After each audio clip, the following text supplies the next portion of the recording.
So just follow this step. The very first thing you want to do is you want to go to where we have the tools. You can see down here we have tools. Once you click on tools, then you scroll down till you find away message. Can you see it right here, away message? So once you click on away message, so if you're new on this channel, this is digital payroll, and right here we talk about ways you can make money online, how to tutorials, and also I can grow your YouTube channel. So do it to like this video, subscribe to this channel, and also drop a comment. So once you are right here, just go ahead and turn on this button. Just turn it on.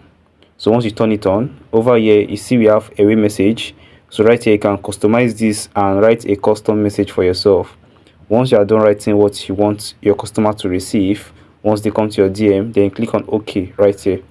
So right here you have schedule, so leave it as always send. Can you see always send? Then over here you can see recipient, we have sent to everyone. So you want to leave it as sent to everyone. Do you understand? So once you're done with all this, then you proceed and click on save right here. So once you save this, it means whenever you're offline, whenever you're not with your phone, and if anybody should message you, they'll get to receive a message. And once you come back online, you can proceed from where the conversation stops.